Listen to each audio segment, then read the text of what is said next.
Hello, I'm Skid from the Widescreen Gaming Forum. Today I'm going to be giving you a look at Grid 2. Now, Grid 2 is obviously the sequel to the original Grid, and it's taken a long time for them to make this game. So we shall jump straight in, and we'll start off with its multi-monitor support. So, we'll jump in. Multi-monitor support is pretty damn good. I'm going to be going through the campaign. I'll show a little bit of the online features later at the end of the video, but I'm unlikely to get a game because this is actually the review. Yeah, this is the review build, so the game isn't out yet. So there's very few people online. Check the available events. Let's get going. So it picked up my resolution straight away. I've not had to tweak it or anything.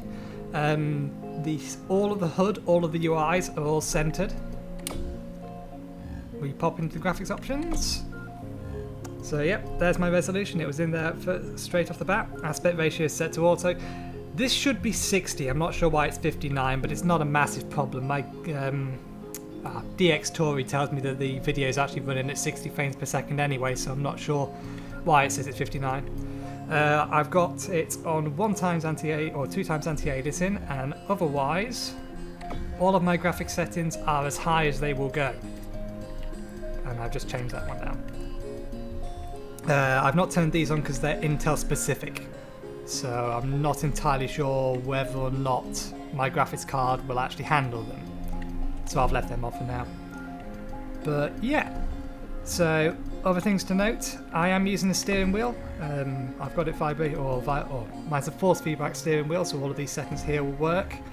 It picked it up immediately and it automatically bound most of it. I have changed a couple of things. For example, flashback I've moved out of the way. It used to be set to 4 and I prefer 4 to be looked back. I'll come to flashback in a minute, but otherwise fairly basic options here. But yeah, you can also then tweak it a bit more. Steering dead zones, that will go down to 0. I have it at 5 because my steering wheel is fairly sensitive. And if I have it on 0, I tend to start weaving because the slightest movement one way or another makes you start turning. So yeah, I've got it on a 5 dead zone. Cancel that. I think those changes took place anyway. What was that on? 2 will do. But yeah, other options, you've got your basic audio options here.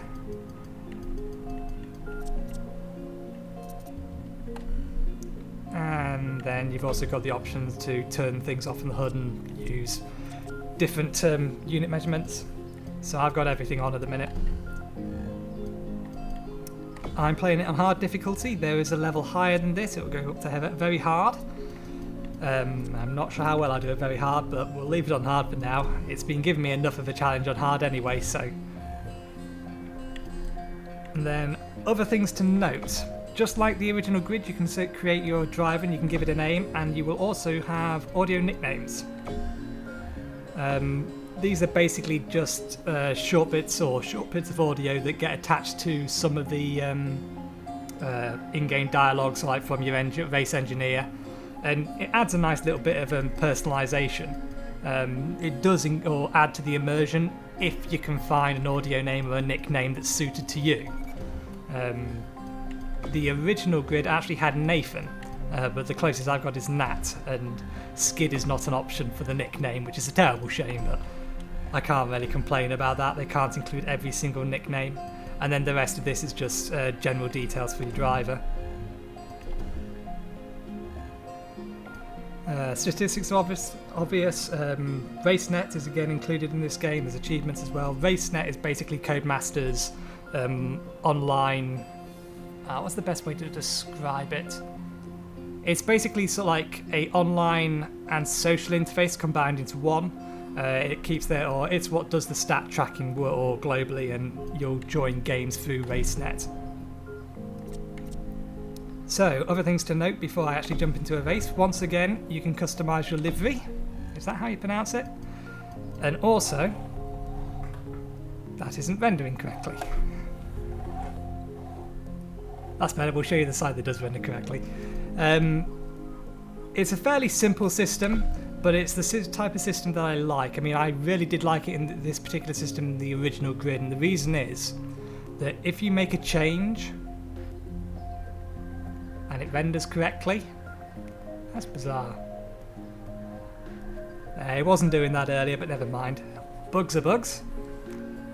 But yeah, if you make a change, you can then, rather than having to apply or manually recreate that change on every single car you have, you can automatically apply it to all vehicles.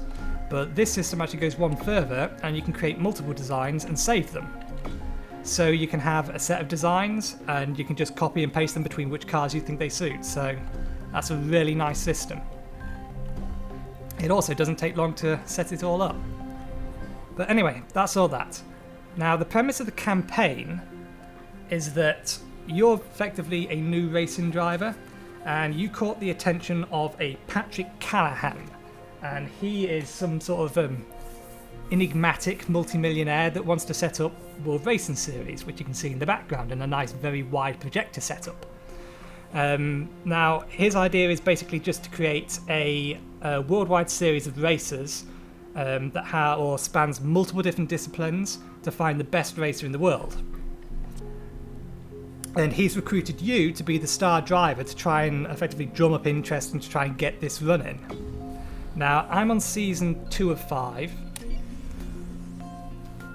So, as you can see, the series isn't unlocked yet. From what I've been told, the World Racing Series properly starts coming into its own once you reach season 4, sorry. So I'm fairly early on. Season 1, you basically take on America and their drivers, and then this is season 2, so I'm taking on Europe and their drivers, and then season 3 I'm suspecting is Asia and their drivers, so you'll have drifts in that one. We've got time attacks for eliminators and races here. We shall run an eliminator, and then I will probably go through a custom game to show you some of the other game modes, but we shall jump into a game because I've talked long enough.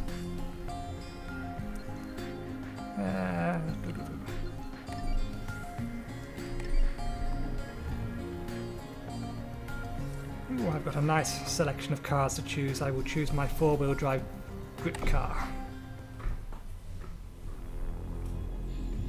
In terms of frame rate, with the settings I've got, I'm getting 50-60 the vast majority of the time. I'm sometimes dropping below when there's like a lot on screen. I'm probably going to see it a bit lower than that this time because I'm recording as well, but this is all recording at 30 frames per second, so you shouldn't notice anything. Paris is narrow and full of aggressive hairpins. Make every move count. Lorenzo Vela is the star driver for Eliminacion. Try and stay in front of him.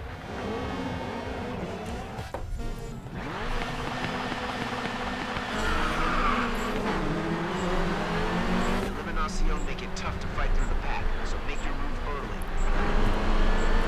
Fortunately, it started me in the middle of the pack. It can very often start you at the back of the pack. Damn it.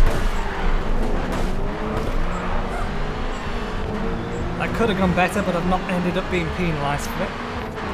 Well, the game won't penalise you for it, but if you take a nasty knock, you can end up spinning. So that'll effectively penalise you by losing time.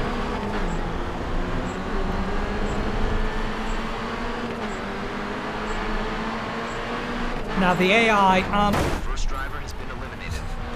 Pay attention. The AI aren't especially aggressive. They will try to cover their line. So they will try and pull out in front of you, but they won't do it aggressively. What they're not particularly great at doing is seeing you coming shooting up the inside if you're coming at a corner faster than them. So they have a habit of turning into you, and it's something you need to be aware of. There's also no rear view mirror, which is kind of a little annoying, but... Ah, fuck! What a great start. Now, this is a good place to push this button here. Now, this is a feature that I tend not to use because I think of it as cheating, but basically, well, cheating is a bad word. It basically, I'm from the more hardcore racing driver or racing game fan, so I very much believe in being punished for your mistakes. And flashback basically allows you to undo mistakes, so it's not a system I particularly like. But it's primarily there not for drivers like me, it's for more casual people, so I can't argue against the fact it's a brilliant system for them.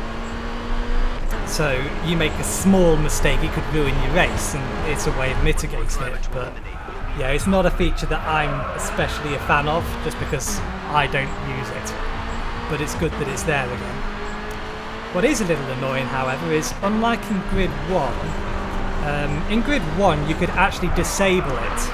You could effectively select how hard you want a level to be. Guaranteed a top 3 finish now, but let's go for the win. I ain't gonna get this win.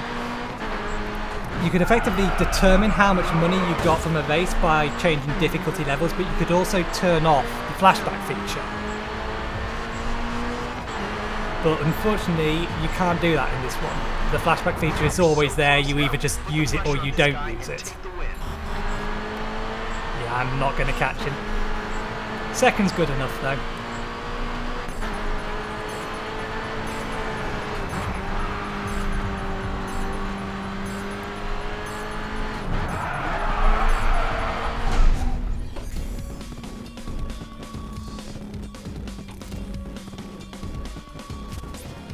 That could have gone better. The higher you place in an event, the more fans will gain for the WSR. Now the replay system is back as well, and I did like the replay in the original system because it really does look quite cool when it does it right. I think there's still a little bit of tweaking and optimization they can do with this, because I've seen it pick a couple of views repeatedly that aren't really optimal for what's going on, but it's still a very pretty system. Plus they've added in YouTube button, which doesn't work in this build, which is probably a good thing because I'm fairly sure if I pushed it, it would probably make the game crash.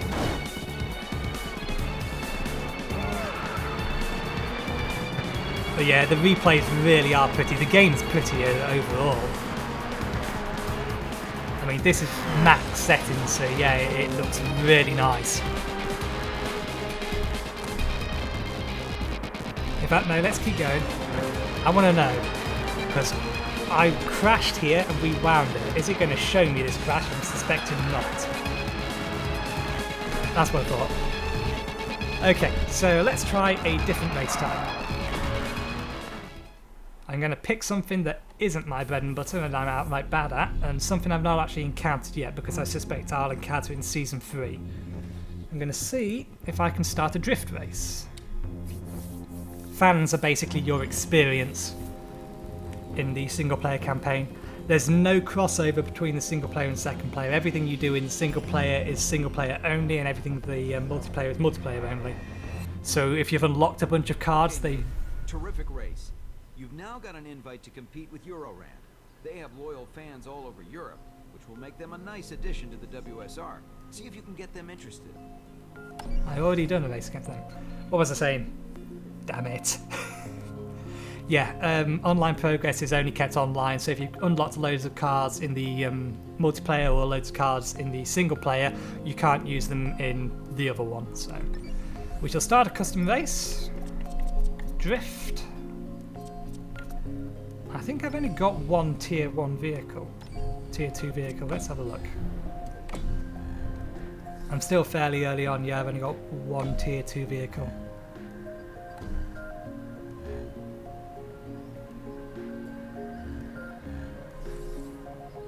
And one tier 3, which is a GT, which probably... oh no, that's a drift car.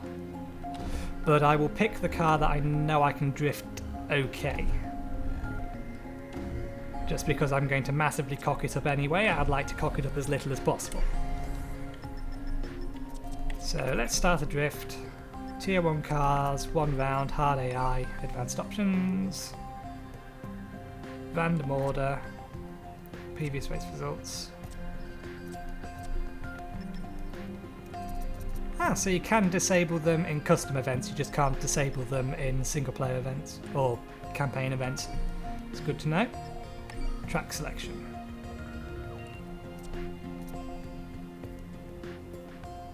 Red Bull Ring.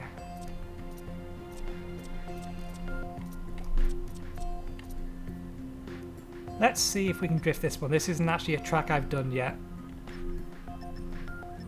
So this might go really badly, but we'll see. Unfamiliar track in a discipline I'm not great at. That's the car I'm good at drifting.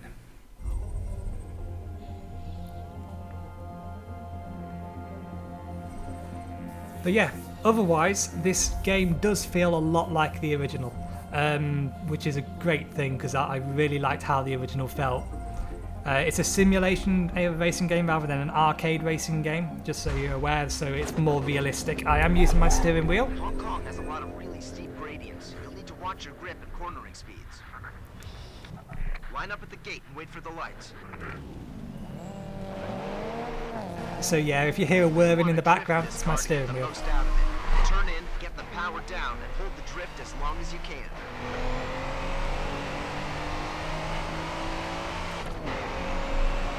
So drift rates are what you're expected. They're point-based races. That's good. Keep them clean.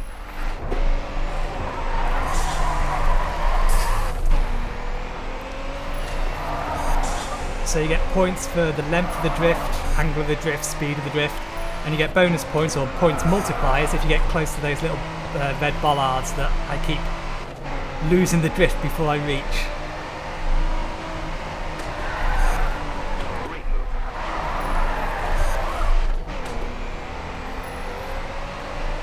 So how bad was that? Third. I can do better than third. Maybe. There's a lot of points where I just simply wasn't drifting. But it's not a poor result either. We'll give that another go. I reckon I can get first.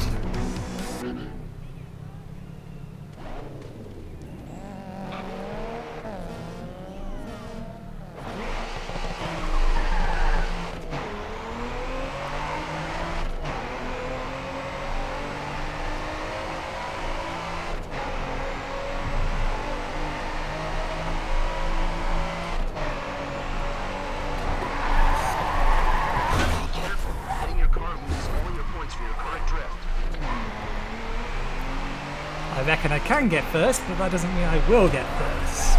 That's good. Keep them clean. Counter steer is your friend. Use it to balance the car on a drift.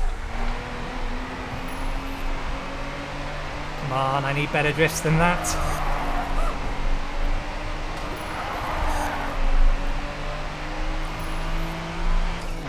I need to get 200,000 points in this last drift. Not good enough. We'll give it one more go.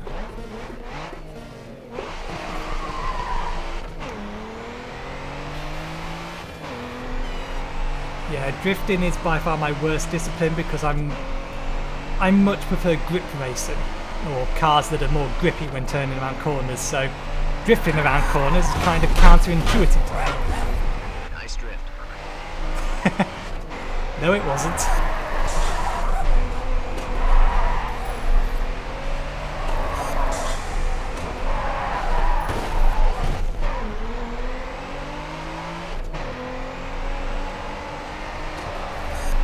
Points are awarded for the depth of your drift.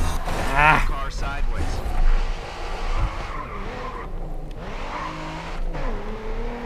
I've mangled my car a bit. That is something else I should mention. Keep it up.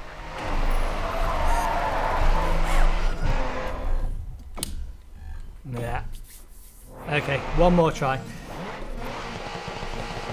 Yeah, the last thing that I should mention that I've not mentioned yet, there's basically 4 different views. There's bonnet view, there's nose view, and then 2 rear views. They have removed cockpit views from this game, which is a real shame as far as I'm considered, because that was my favourite view. I much prefer to race in cockpit view, but I can't argue against the reason that they removed it. Basically, their metrics from the original grid told them that only 5% of the people playing the game actually use cockpit view. So, given how much effort has to go into... Damn it! Given how much effort has to go into detailing the cockpit views, then I'm not really surprised that...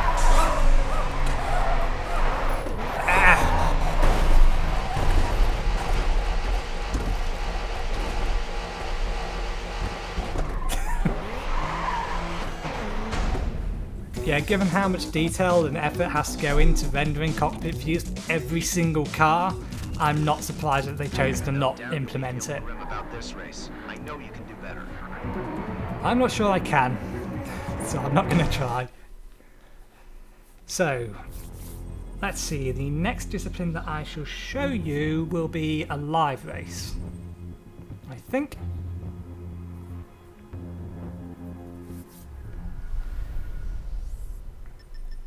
Or a race on a live track. So I think I need it to be endurance. Overtakes or overtake races are interesting. Basically, you gain points for overtaking large vehicles, but the large vehicles basically always follow the racing line, and you lose your multiplier if you hit anything. So you have to sometimes drive slowly to be able to get past them so you don't lose your multiplier to keep your high score. So it's an interesting one. But typically they're promotional events. So we'll go an endurance race, 1 round,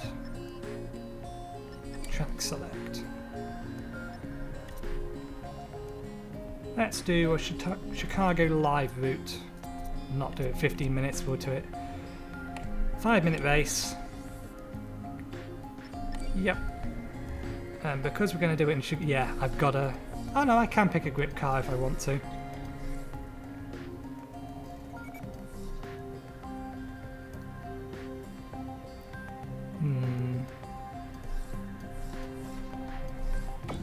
We'll go with this one.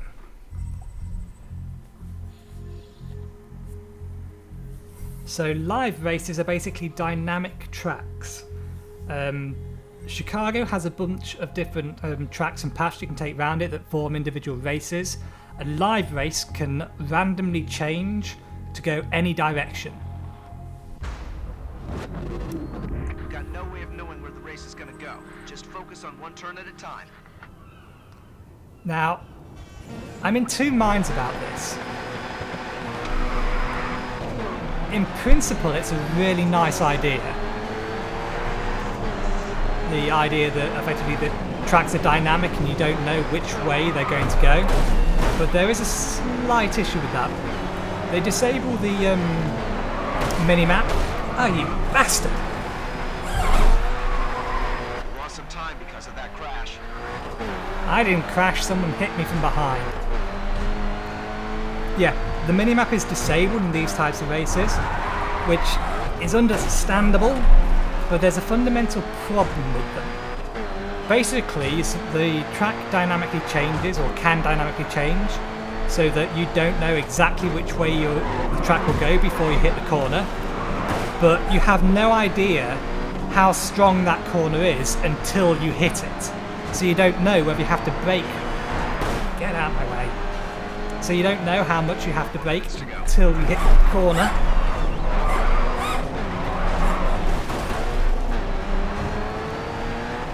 Which is kind of annoying because then you have to either overbrake or risk hitting the corner.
You dare come here.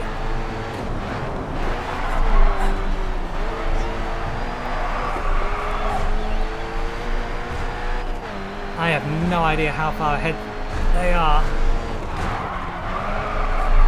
There he is. He's catchable. That's kind of the problem with the AI, one of the problems with the AI drivers. They're a little bit skittish, so when they're in a pack they will brake more at a corner. This basically means that the people out or the cars out in front get a free run. So by the time you pass them, they can be way ahead.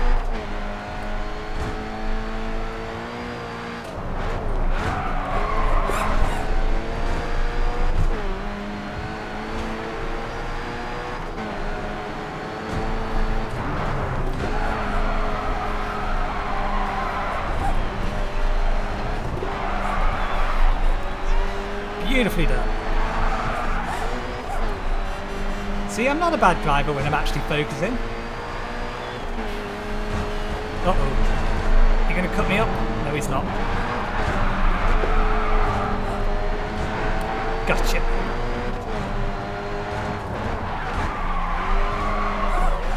This race is now mine to lose.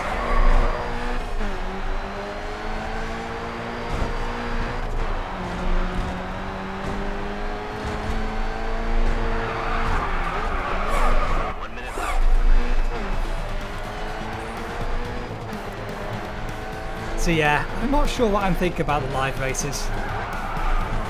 They're nice, as I said, they're a nice idea, but until you actually know all of the corners and can identify them by sight, they're a little bit annoying because you don't know how much you need to brake for any given corner.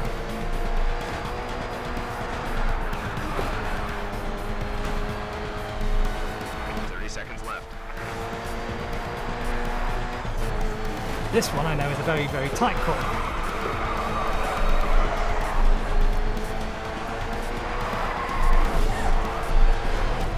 Ah, bollocks!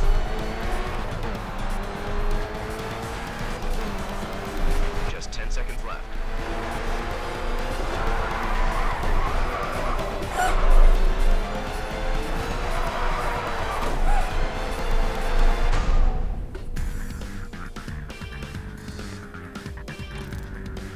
Not too bad.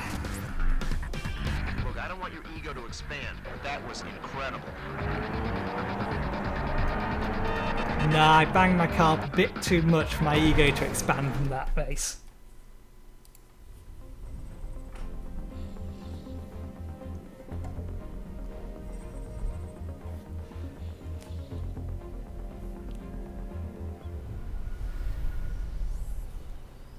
Now, is there anything else that's particularly different that's worth showing?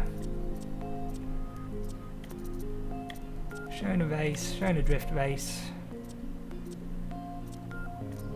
Face-offs are basically one-on-one races. Togeys are one-on-one races where you can't contact, or you're penalised for contact, I should say. Checkpoints are similar to time trials, little time attack races. So yeah, I think that covers most of the basic types.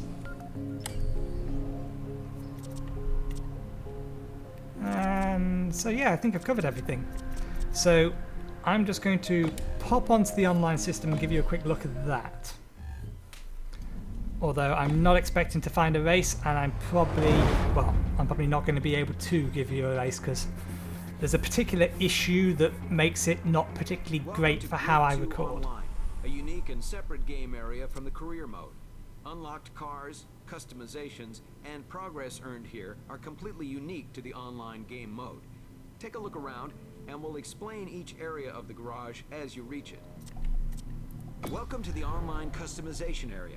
From here you can edit your car's liveries, apply upgrades to your cars, and purchase new cars for your garage. Cars and upgrades are unlocked with cash and XP, which can be earned by playing online game modes. So it's a fairly standard affair. The entire system is basically, it's a progression system, so you have level and you have money. So I can use money to customize how my car looks, but I can't use all of these patterns until I've actually bought them, or until I've that particular level. Which basically means if I want to duplicate what I'm using, there we go, that's the one I'm using in the single player campaign, I need to be level 13. So yeah, it's your standard progression based affair. but otherwise pretty much most aspects are copied over. There is one additional aspect to the online mode, and that's you can upgrade your cars. Judging from this, basically you just have standard tiers of upgrades, and they're just blanket upgrades in those particular areas. By the looks of it, if you get or increase your performance enough, your car will then effectively go up a tier, so it'll become tier 2, so something to bear in mind. But okay, so particular bugbear. If I go online, and now I'm echoing. So I'll get out of there. Yeah, the mics are always on. There's no push to talk, which is incredibly annoying. And particularly, or what's even worse, is that your microphone is repeated back to you. And I've not found a way to disable that. Now, you may or may not know, but if you are wearing a pair of headsets and you're listening to something that has a delay on it, or if you're listening to yourself and it has a delay on it, it can confuse your brain. It confuses your brain and it can stop you from talking, which is why I've gone back off line. So the fact that you're talking is then repeated back to you is insanely annoying, but yeah, the fact that it's automatically on is also very bad.